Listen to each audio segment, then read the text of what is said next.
Esta edición de Política y Poder. Les saluda Pedro Paredes Vela. Como siempre, a esta hora de la mañana, a través de la plataforma de Vescable, podemos llegar a todos los hogares de los abonados, además de las redes sociales y también la página web. Vamos a comenzar rápidamente un poco analizando lo que está pasando en los últimos días entre la clase política, que no encuentra un punto de concertación, no hay un punto de inflexión dentro de esta crisis que lamentablemente afecta a todos los peruanos. Lo que se esperaba pueda ser un punto de encuentro, una coincidencia a favor de todos los ciudadanos, de los más de 30 millones de habitantes de este país, termina siendo una vez más motivo de confrontación. Y me refiero al caso específico del tema del IGB. Va el presidente Pedro Castillo el pasado martes al Congreso de la República, abandona la reunión, se retira porque supuestamente tenía que firmar el decreto supremo que dejaba sin efecto el toque de queda en Lima Metropolitana y el Callao, decreto supremo que finalmente nunca firmó porque nunca se publicó. O sea, la salida del presidente del Congreso ha sido en vana, y dejando ahí a su presidente del Consejo de Ministros, Aníbal Torres, que también tenía que firmar, pero él no se retiró. Luego de todo eso se conoció que el ministro Graham ya había planteado dentro de esa reunión el proyecto de ley para la exoneración del IGB a los productos de primera necesidad. Huevos, lácteos, el tema de carnes o productos cárnicos, fideos, harina, para que abarate en precio de pan y otros implementos más. Sin embargo, luego el Congreso al día siguiente, Mari Carmen Alba saca un proyecto de ley en la que también va en el mismo tenor, de exoneración del IGB. El gobierno planteaba exoneración del IGB por 3 meses y bajo ciertas variables fiscales en el tema económico. Que la inflación esté por encima del 6%, entre otros puntos, solamente por 3 meses. Y lo que Mari Carmen Alba, presidente del Parlamento, planteaba juntamente con congresistas de su bancada de la Acción Popular, era que la exoneración del IGB sea hasta diciembre de 2022, hasta el 31 de diciembre, partiendo del 1 de mayo. Se aprobó finalmente hasta 2 textos sustitutorios en el debate que se dio en el Congreso de la República. Se aprobó el último viernes en el Parlamento esta norma que exonera del IGB a los productos de primera necesidad. La autógrafa inmediatamente ha sido enviada al gobierno, al Ejecutivo, y se esperaba un pronunciamiento, lógicamente que a favor, porque ya estaba cumpliéndose con la intención de reducir el costo, el precio de un producto de primera necesidad, para que se pueda aliviantar un poco la economía familiar tan golpeada en esos tiempos. Sin embargo, al día siguiente, o ayer, sábado, sale Aníbal Torres, presidente del Consejo de Ministros, y se va a mencionar que, entre otras cosas, no han cumplido en el Congreso la real intención. ¿Por qué? La razón para Torres es que el Congreso lo que ha hecho es exonerarle del IGB al lomo fino, al faisán, a la gallina de Nueva Guinea, entre otras cosas, trivializando la decisión del Parlamento. Y revisaba yo un poco la autógrafa de la ley que está en manos del presidente de la República para que la promulgue o para que la observe, y en ninguna parte, debo decirles, con conocimiento de causa, que lo puede hacer usted en este momento revisando las leyes aprobadas en el Parlamento, lo hice el día de hoy en la madrugada, en ninguna parte dice el documento que se exonera del IGB al lomo fino, al bife, a la costilla, no dice a la chuleta, no dice a la pierna o al lomo, no dice nada de eso. Hay aranceles puntuales en las cuales se especifican cuáles son los productos cárnicos que van a ser exonerados del IGB, sea que estos se importen o sea que estos se produzcan aquí, pero tendría que darse una devolución del impuesto del IGB en un plazo prudencial. Pero una vez más, lamentablemente, el gobierno encontró un nuevo punto de confrontación donde tendría que encontrar un punto de consenso. Encontró el punto de confrontación porque para Aníbal Torres no es adecuado, según él en su interpretación, que se haya exonerado del IGB al lomo fino. Pero reitero, en la autógrafa de ley no existe ese término puntualizando que el lomo fino se encuentra exento de IGB desde el 1 de mayo. Sobre ese tema y otros en el acontecer político, conversamos en estos momentos con el parlamentario de Renovación Popular, José Cueto, que lo tenemos en la comunicación vía Zoom. Congresista Cueto, ¿qué tal? Buenos días, bienvenido a Vescable. Ahora sí. Congresista Cueto, a ver, voy a mejorar el audio de interno, si me podría, por favor, un poco darme su opinión sobre esto que ha mencionado Aníbal Torres. Decíamos que primero que las olas de protestas que se han registrado, entre otras cosas, se dieron contra el alza del costo de vida. Y lamentablemente se esperaba que tras la reunión del último martes en el Congreso de la República con el Ejecutivo se pueda superar esos impases y encontrar consensos que beneficien al país. Ahora el ministro Torres sale y enerva una vez más los ánimos contra el Parlamento, mencionando que el Congreso no ha cumplido y ha distorsionado la intención de la exoneración del IGB al exonerar de este impuesto al lomo fino, al faisán y otras carnes. ¿Cuál es su opinión? Desgraciadamente, seguimos con el mismo tema del confrontamiento, ¿no? Y siempre viene del lado de este señor Torres, que cada día deja mucho que desear.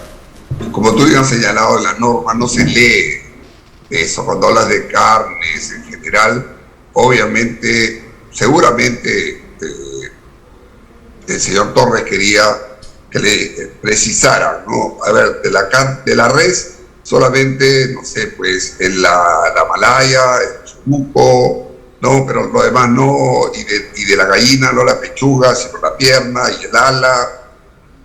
Está pues totalmente, ya nos tiene acostumbrados a que debería este señor, ¿no? Y pone, como tú bien has dicho, el contexto de una norma que fue inicialmente también solicitada por el mismo señor Castillo y en beneficio de la población, la pone en un contexto de confrontamiento. Realmente es impresionante la caradura que tiene este señor para hablar después de todo lo que ha venido haciendo y mencionando, ¿no?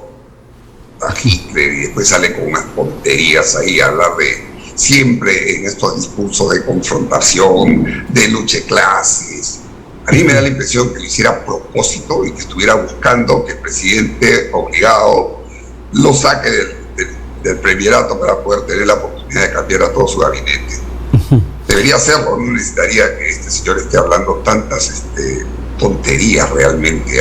Es impresionante cómo este señor se está encargando de cada día generar más confrontación. Claro, pero congresista Cueto, no solamente es lo dicho por el señor Aníbal Torres, sino que además hay un importante núcleo social que respalda lo que dice el presidente del Consejo de Ministros. Y no me quepa duda de que el presidente de la República va a hacer suyo el discurso de Aníbal Torres una vez más para aplicar este tema de la lucha de clases, división de clases, que solamente se tenía que exonerar del IGB a la patita de la res.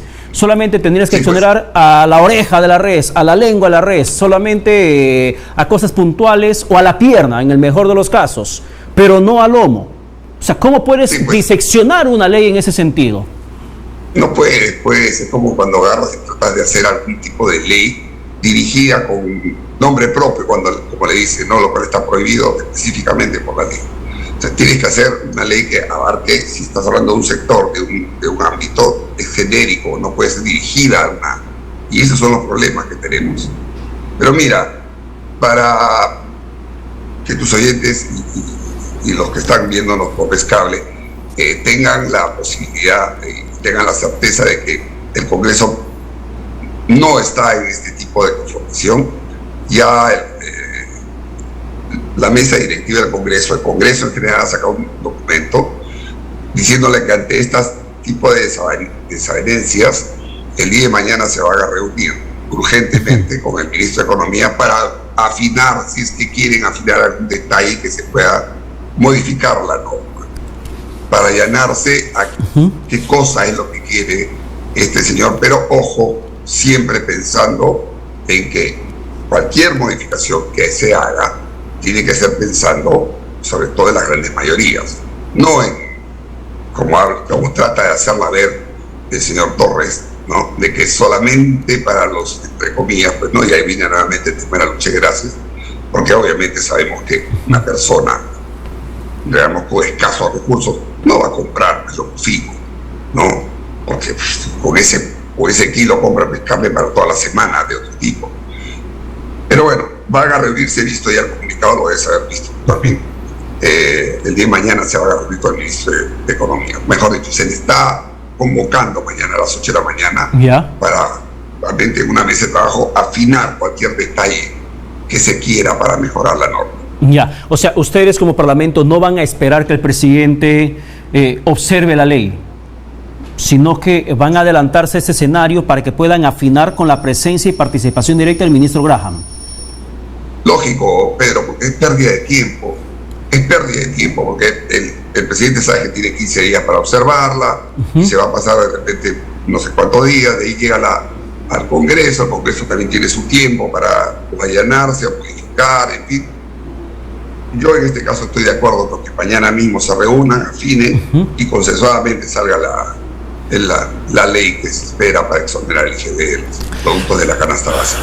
Pero sería, la verdad, que irracional que termine observándose una norma en la cual, de manera técnica viéndola, es desproporcionado, hasta irresponsable, la forma como es que el ministro Torres viene asociando a la población. Entiendo que el Congreso está desacreditado muchísimo, pero asusar en una confrontación política donde se pretende encontrar punto de consenso entre dos poderes del Estado deslegitimados ante el ojo ciudadano, la verdad que solamente agudiza este problema. Pero ahora, congresista Cueto, así es. Así es. Como bancada, ¿van a promover algo? Porque entiendo que hay algunas bancadas que están promoviendo la interpelación ya contra Aníbal Torres. Ustedes como bancada, ¿cuál va a ser la posición respecto a esto? Mira, como bancada todavía no te puedo responder. Primero, no soy el vocero. No lo hemos visto aún, pero sí hemos tenido conocimiento que hay, no mi bancada todavía, pero sí hay varios congresistas, de los cuales yo también incluyo en forma personal, de que deberíamos interpelar a este señor Torres, ¿no? Ya son muchas cosas de tipo no solo confrontacional, porque parece que esa es la misión que le han dado a este señor, de cualquier cosa, sea buena o mala, él tiene que meter su palabra ahí para generar este tipo de confrontamiento. Y ya bueno, nos ha causado hasta problemas de índole internacional por sus por sus palabras estas alusivas al genocida Hitler, ¿no? Comparando. Sí, cosa que le ha valido el rechazo incluso de las embajadas tanto de Israel como de Alemania. Sin embargo, el presidente Pedro Castillo, como Aníbal Torres, menciona también algo importante, que el Congreso no les deja trabajar. Y entre ellos, por ejemplo, no le están aprobando importantes paquetes de leyes que han enviado para que puedan hacerlo. Están esperando. Pero, congresista Cueto, y el presidente... Los días cuáles, porque ha mandado... Y acabo justamente esa precisión. Acabo esa precisión. El presidente habló sobre el tema del gas, que hay un proyecto de ley que le ha enviado para la masificación del gas y que no puede hacer nada como gobierno porque ustedes no le dan esa luz verde para que se implemente la ley y la inversión. Al presidente, y es bueno que la gente sepa, ¿no? El presidente puede mandar todas las leyes que quiera. A las leyes que han sido urgentes han salido. El día jueves que estábamos en pleno, un mismo parlamentario de su bancada o de sus... que normalmente los apoya, bueno, es que sea de su bancada, que normalmente los apoya, le sacó el listado de todo lo que ha mandado. Y la mayoría de las que ha mandado el presidente ya han salido.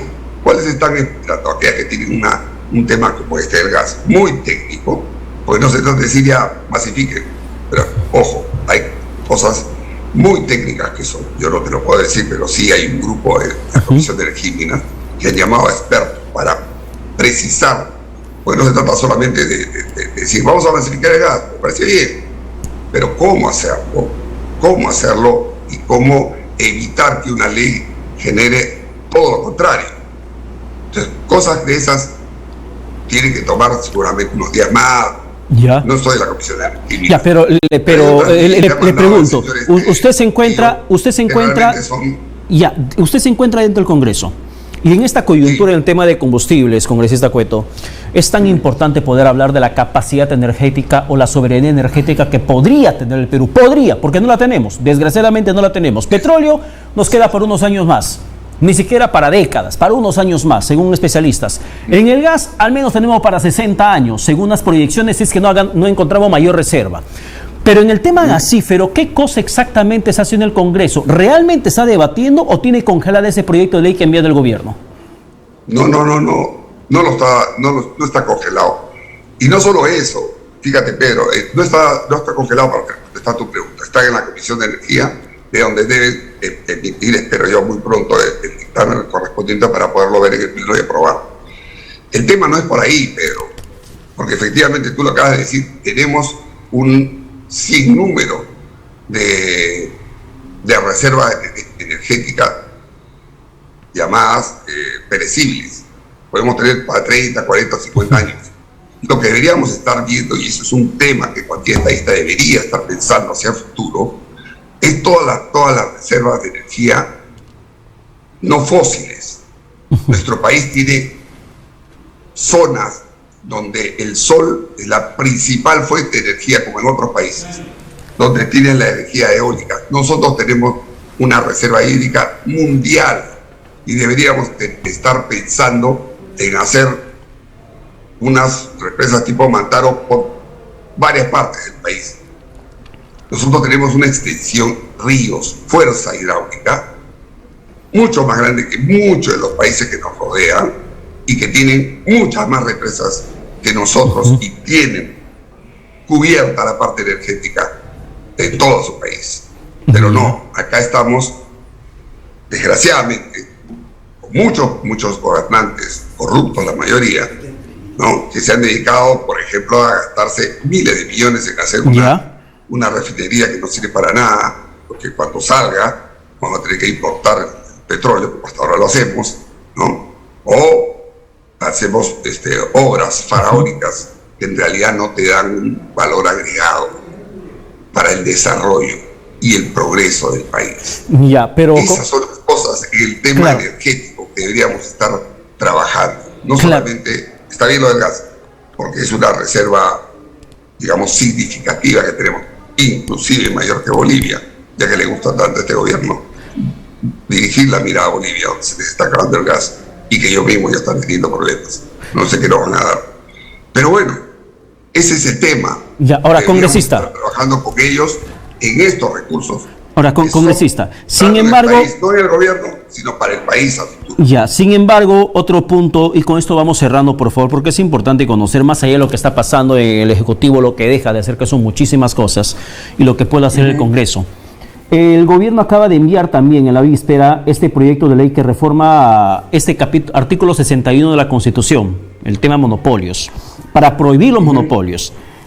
En la letra, lo que propone este artículo enviado por el gobierno es que la ley establece las sanciones correspondientes en materia de monopolios, por ejemplo, y sostendría lo siguiente: que para modificar este artículo se establezca taxativamente que se encuentra prohibido toda práctica monopólica.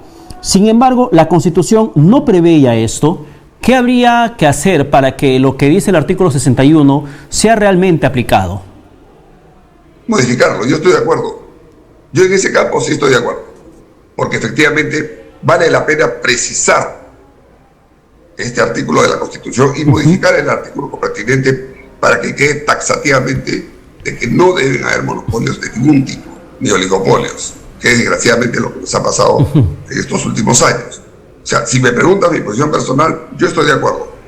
Seguramente la Comisión de Constitución lo va a ver y, por último, se podrá modificar.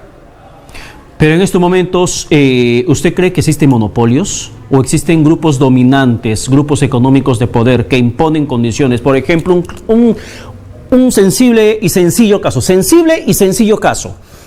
El gobierno, el último fin de semana, el pasado domingo mismo, termina publicando el decreto supremo en la que, la resolución suprema, en la que exonera la aplicación del impuesto selectivo al consumo a varios combustibles.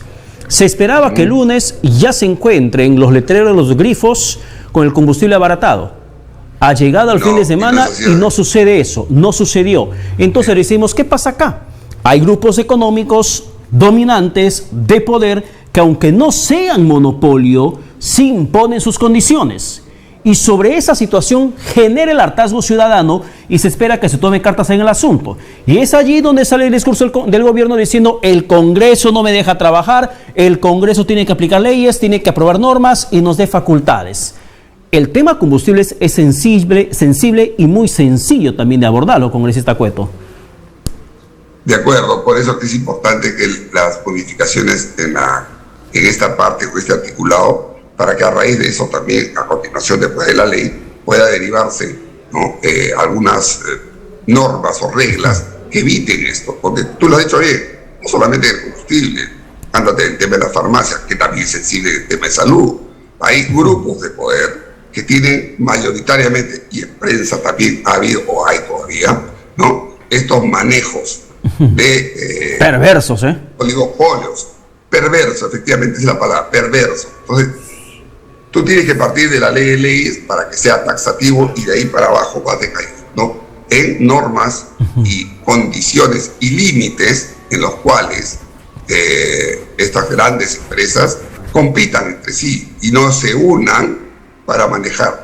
El ejemplo que ha puesto es claro. Yo también, como cualquiera de la mayoría de los que tenemos algún automóvil o más taxistas o los colectiveros, no he visto realmente un efecto positivo de la reducción del combustible, a pesar de que está la norma. Sí. Entonces, lo que tenemos que es seguir insistiendo, y aparte tiene que haber pues los órganos reguladores, para eso está CINERMIN. Si he dicho que ya la gasolina de 90, por decir un ejemplo, ya no va a costar 17, 18 soles, sino 14 o 15, pues tienes que ir, tienes que trabajar e irse a todo. Y el grifo que ve que no, le cae su multa, el otro también le cae su multa. Así tiene que caminar la cosa, bien, Pedro. No hay otra manera. Congresista Cueto, muchas gracias por la comunicación. Que tenga buen día, buen domingo. Gracias, Pedro. Un abrazo. Un abrazo también. Vamos a la pausa. Regresamos con más aquí en Política y Poder por Vez Cable Televisión.